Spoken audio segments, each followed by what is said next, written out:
Well, at Sandalwood, I'm the coordinator of the Academy of Information Technology. We're an applied IT academy, and what that means is the kids get a 4-year program of study. The philosophy behind what we do, we're actually a National Academy Foundation IT academy, is that an 8th grader coming into high school, they may know that they like computers and that they want to maybe do this as a career, but they don't necessarily know what that means. So they get a year where they learn Windows desktop and Office applications in the workplace, and then they learn computer programming. Then they learn tech support and networking, and then they learn web design. This is actually a web design class, obviously. This class is almost exclusively 10th graders. So that's what they take their 10th grade year. And more than just teaching web design, this class teaches them how to, as you can see, design for the customer, helps them realize that the computer is not just a tool they use for a hobby or to have fun, but it's an actual tool of productivity, and it's something to be used in business as well as for personal use. All right, so today we're going to be talking about designing a page for a customer, because some of you have done web pages before, and those pages were based on something you wanted to do. But since this is a business class, what we need to get through our minds here today is making a website based on customer specifications.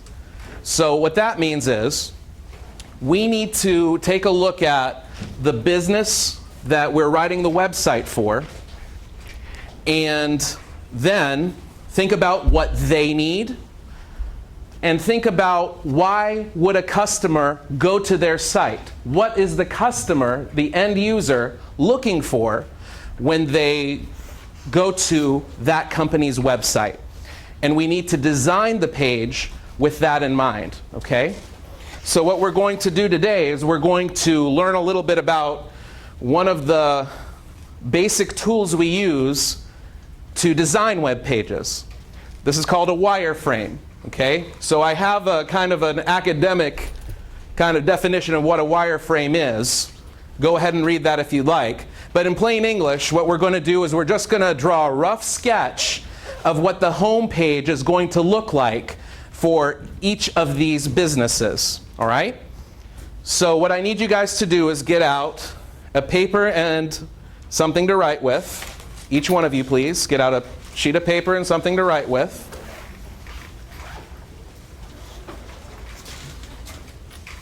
Right over here we have an example of what a wireframe might look like. You can see over here if something is a heading, if something is an important set of words, right? Something is kind of delineating what this portion of the page is. Then you might write out like the name of the company, or you might write out the section heading. But when we get to just representing a block of text, like you see over here, we have something that we've seen before called lorem ipsum, which is just gibberish, and all that is a placeholder, okay? So whenever you want to represent text, you can do squiggly lines or you can do lorem ipsum, okay? Everybody clear on that? Okay. All right. So what I'm going to do is I'm going to split you guys up into groups randomly. All right? So 1 through 6 is on the tables. Please bring your chair, paper, and pencil with you. Go to the correct table as I give you your group number. 1, 2, 3. In the workplace, you don't always choose who you work with. Sometimes you're placed with people. Sometimes they will work well together, and sometimes you work with somebody you don't really want to work with, and you have to make it work. So I think that when you make it random, you kind of sometimes force that to happen. All right, our first company we're going to look at, and these are, by the way, fictional businesses, that they're approaching you. That's going to be our role today. We're going to pretend that this company is coming to your group as a web design firm to design a new website for that company. So our first company today is Bay Area Contracting. Their tagline is "Framing Your Dreams, Building Your Reality." the description is they're a general contractor that builds single-family homes. Okay, so we need to think about, first of all, what is their business? A general contractor. Who knows what a general contractor, first of all, is? Okay, John? It's basically what designs up how the house will be furnished and everything. Okay, they design the house. That's actually correct. They don't necessarily do the furniture, but they do design the house. Okay, so what are some keywords in here? Does anybody think of any keywords that might give you some clues as to what you might want to think about when you're putting something that's a marketing document like a web design or like a website? Yes, Ashley. The single-family homes. Single-family homes. Okay, so that's opposed to like a condo or an apartment, right? Okay, so single-family homes, that's important. And so does this seem like this is somebody that is fixing or they are creating a custom home? Yeah, Katie. Creating. They're creating a custom home. So why would somebody create a custom home rather than just buying a house? I mean, that's kind of an obvious question, but that's the kind of things you need to think about and keep in mind. Yes, Jamal. Because they want to frame their dreams. They want to frame their dream. It says there, right? Okay, that's a little bit lofty, right? That's why we're laughing, because it's our dreams. But really, when you buy a house, you're kind of trying to fulfill somebody's trying to, fulfilling, maybe it's a small dream, but it's a dream they have. They want to have a house that's exactly the way they want it, right? That's why they're doing a custom home. So what are some of the things that a visitor would be looking for in a website like this? Please raise your hand. Okay, Cody? I would say cost estimates. Cost estimates? Okay. How much. So if you're going to do cost estimates, what would you need to offer? Because you have to have something that has a price, right? So can you think of something that you would put a price estimate on? Roofing. Maybe the kind of roof, maybe the size, the floor plans, right? Okay. So that's the kind of thing you would want to make sure is on there, because people aren't going to go just for no reason. They're going because they want to find out how to contact them, what they do, how much it's going to cost, right? Okay. So with that in mind, I want you guys to pick one person per group to draw a home page that you think is appropriate for this company. Remember to include things that you have on all websites, right? So I'm going to see if you guys remember those, what we talked about or not this first time, all right? So go ahead and begin, and I'll be coming around and seeing how you're doing, all right? I'll give you about 5 or 10 minutes. We talk about, I believe it's called the Bay Area Contracting was that first company. Most kids, they probably never, even their parents haven't gotten a custom built home. They may not know what a general contractor is. And so this kind of, again, tries to draw them out and make them think about what are they doing and thinking about what questions they need to ask. Because even if you've heard of the company before, you want to know what is important to them. They need to realize what that business is looking for. For example, that business was for custom homes. They built custom homes. So even if they didn't know what a general contractor was, they could see from the description that a general contractor builds things, okay? So in one aspect, it kind of reinforces the idea of, English context clues inferring from the text. In another aspect, it forces them to ask the right questions in order to complete the assignment. So when they actually get something that's for money, hopefully they know what questions to ask.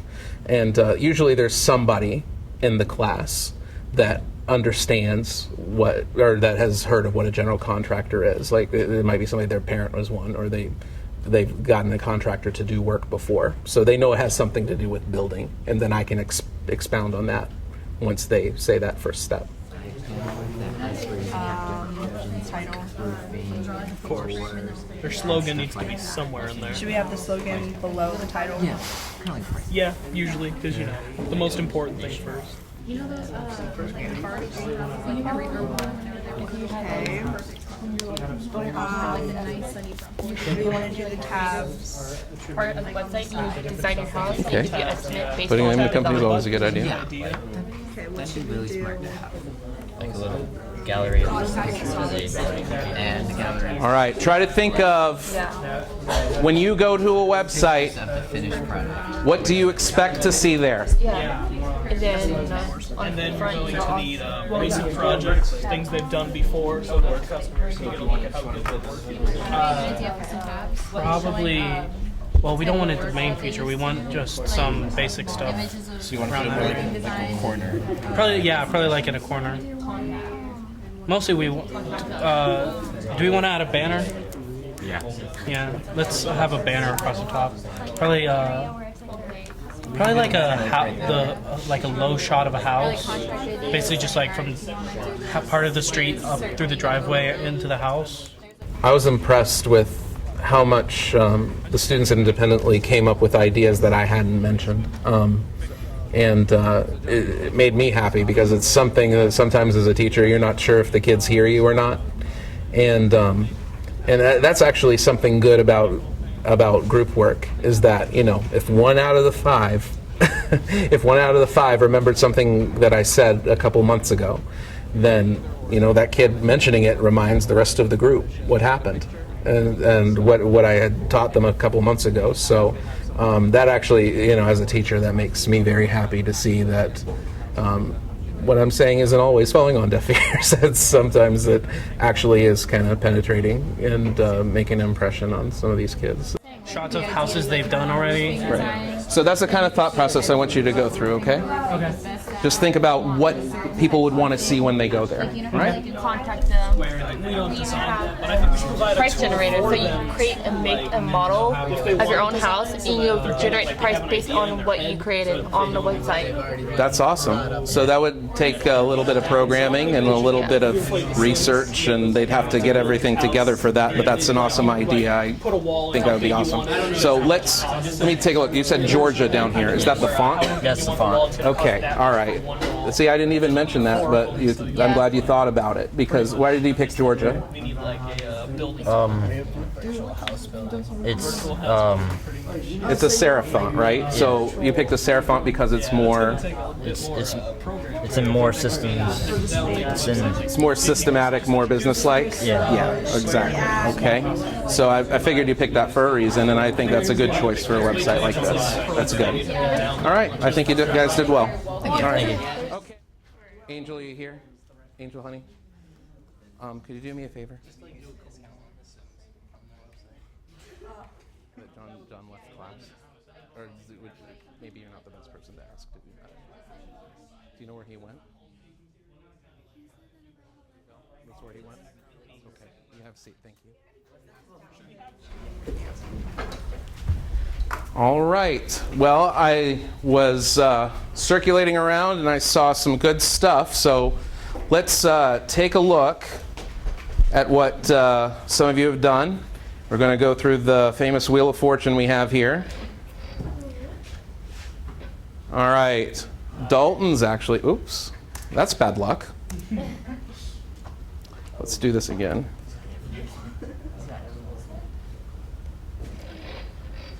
All right, so we're going to go through that Wheel of Fortune, and we've got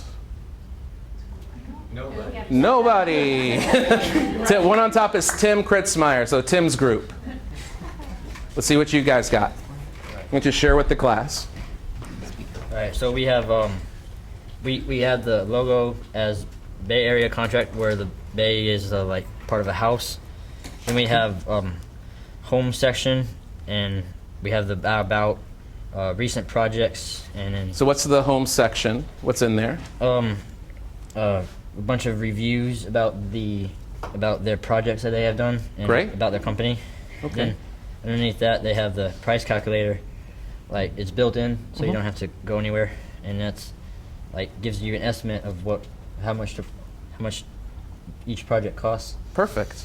Awesome. That sounds great. All right. Well, very good.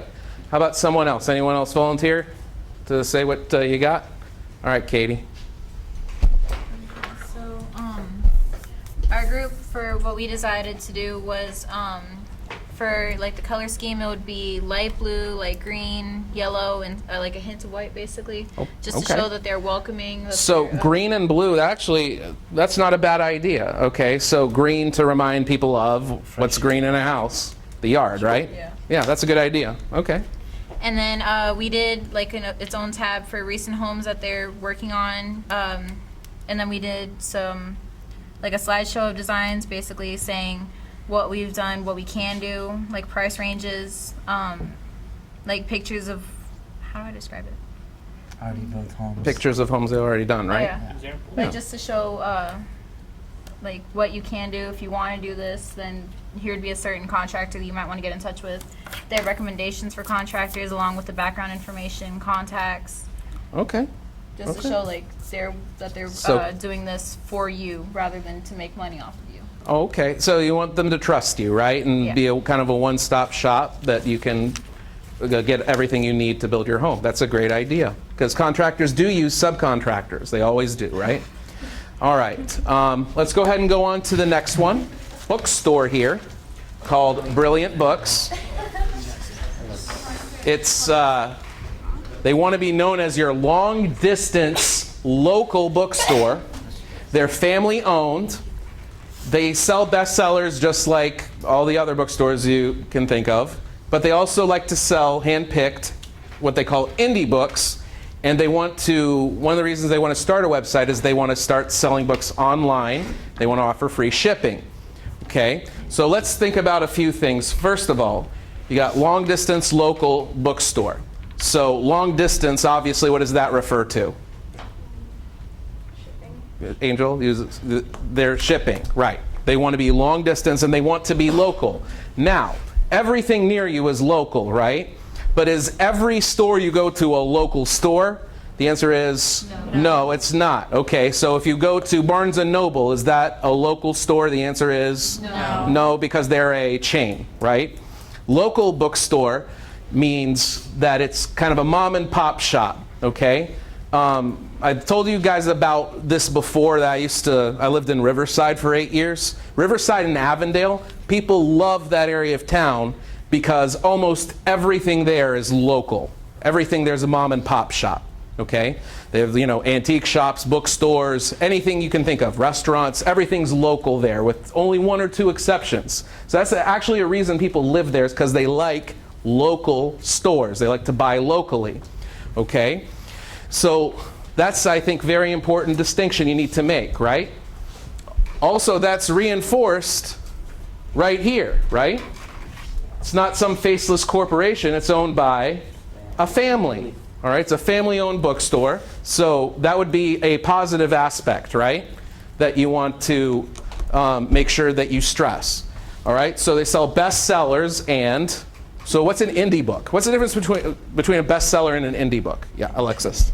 A bestseller is something that you'll see in an everyday bookstore, and indie books are more independently owned. Okay, so indie stands for independent, right? Yes. Okay, so you got the right idea. So how many of you listen to indie music sometimes? Any of you? Sorta, kind of, okay. So what does indie music mean? It means it's from an independent artist, independent label, right? So instead of being like RCA or Sony, they're not with one of the big labels, right? And for a book, it means they're not with one of the big publishers, okay? So they're just small authors that have just written a book, okay, without a huge book deal. All right, so why would they want to stress that? Think about, why do people like to listen to indie music? What kind... I don't want to get too politically incorrect here, but what's the thing that people used to make fun of 5 or 10 years ago? The kind of people listen to indie music? Hipsters, right? Hipsters. Okay. So they want, but the thinking behind it is that they want to try something different, something off the beaten path. So you want to probably stress that they're not like everybody else, right? That they're a little bit different.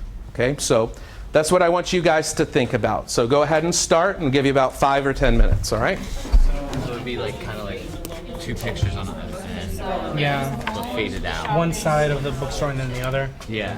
And then Like this one would- shot of the this back. would be like the bookshelf. Yeah. And then another. You have any ideas? Top right here, put like a sign up thing for an account. Another. Well, yeah. Login and shopping cart. We could put like on the side, we could put like academy. You know what? I'm overhearing some people saying some things that we didn't mention a minute ago. Think about again, when you are going to buy a book, how do you search for a book?